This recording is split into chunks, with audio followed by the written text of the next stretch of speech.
मैंने कठोरता दिखाने का प्रयास किया और अब वास्तव में मैं गंभीरता से कह रहा हूँ, यदि आपने इसके भोजन में तुरंत कमी नहीं की तथा पर्याप्त व्यायाम नहीं कराया तो वह सचमुच में बीमार हो जाएगा।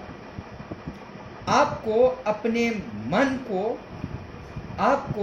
मन को मजबूत करना होगा तथा उसे एक तय खुराक ही देनी होगी। तो श्रीमती पंफ्रे जो थी वह यह बात सुन करके काफी बेचैन हो गई और फिर भी वे हैरियट से कहती हैं कि ठीक है, मैं ऐसा ही करूंगी। मुझे विश्वास है कि आप बिल्कुल सही हैं, परंतु यह बात मेरे लिए बहुत कठिन कार्य है, लेकिन फिर भी बहुत ज़्यादा कठिन नहीं।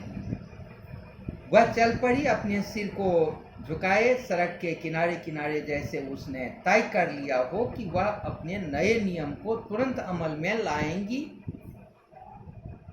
मैंने बढ़ती हुई चिंता के साथ उनको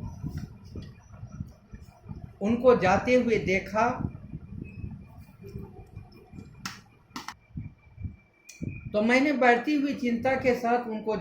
देखा ट्रिकी अपने ऊनी कोट में लड़खड़ाता हुआ चल रहा था। उसके पास ऐसे कोट की पूरी अलमारी सी थी, शीत ऋतु के लिए अलग, वर्षा ऋतु के लिए अलग बरसाती थी। तो अपनी सजावटी वस्त्रों से शिथिल होता हुआ वह चलता चला गया और मैं समझ गया कि शीघ्र ही श्रीमती पंफ्रे से बुलावा आएगा। The expected sale came within a few days. Mrs. Pumphrey was distraught. Tricky would eat nothing, refused even his favorite dishes, and besides, he had bouts of vomiting.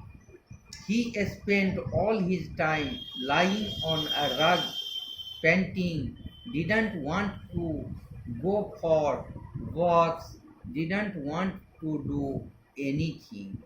I had made my plans in advance.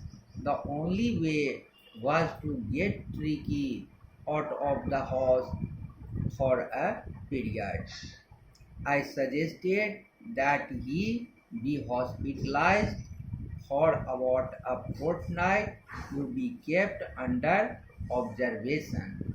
The poor lady almost soon she was sure he would pine and die if he did not see her every day.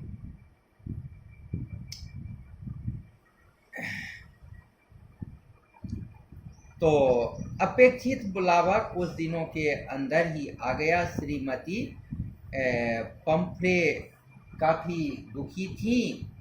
Tricky कुछ भी खा नहीं रहा था, उसने अपना मनपसंद भोजन भी छोड़ दिया था और इसके अलावा उसे बार बार उल्टियाँ भी आ रही थीं।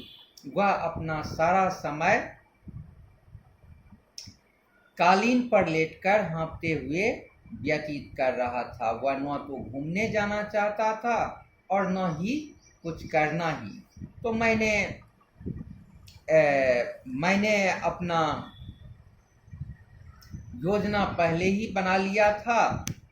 ट्रिकी को बचाने का एकमात्र उपाय जो था, उसे घर से कुछ दिनों के लिए बाहर निकालना था। मैंने सुझाया कि उसे एक पखवाड़े के लिए अस्पताल में दाखिल करा देना चाहिए ताकि उस पर निगरानी रखी जा सके।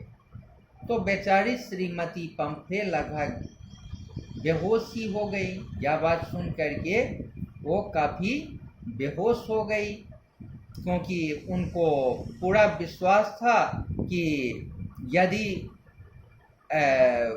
वह उससे प्रतिदिन नहीं मिलती तो वह उसके बिना तड़प कर मर जाती। but I took a firm line. Tricky was very ill, and this was the only way to save him. In fact, I thought it best to take him without delay, and followed by Mrs. Pumphrey's wailings, I marched out to the car carrying the little dog wrapped in a blanket.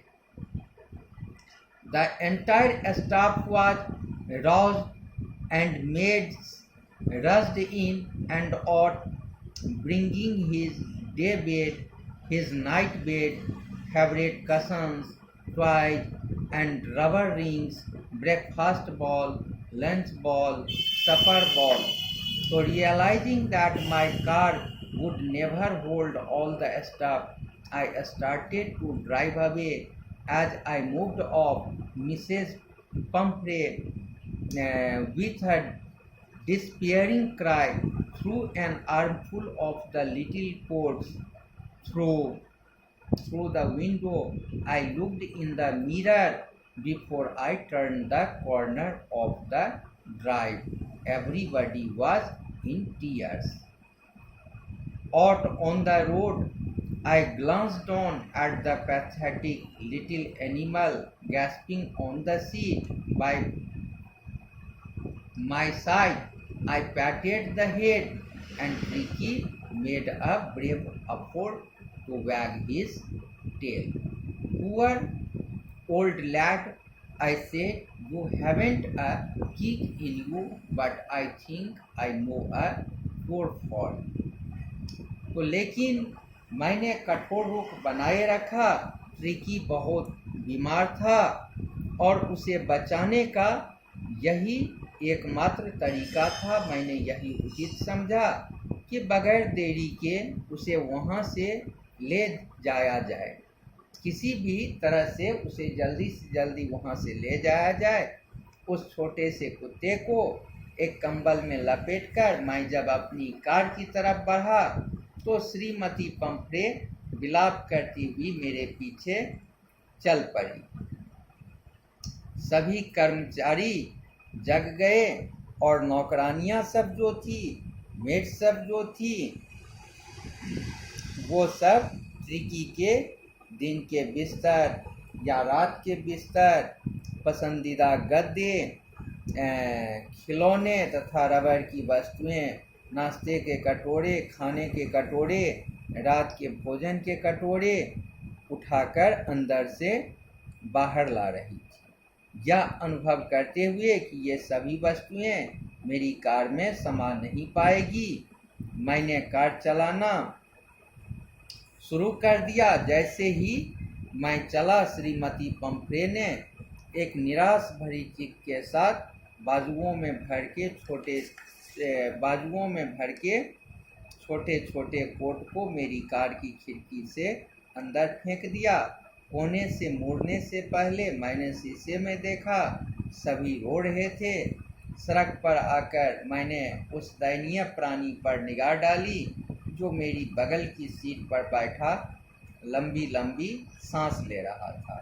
मैंने उसके सिर पर थपकी दी और tricky अपनी पूंछ को हिलाने का बहादुरी भरा प्रयास किया। बेचारा बूढ़ा कुत्ता। मैंने कहा, तुम्हारे अंदर बिल्कुल भी शक्ति नहीं है, लेकिन मैं समझता हूँ कि मेरे पास तुम्हारा इलाज है। नहीं।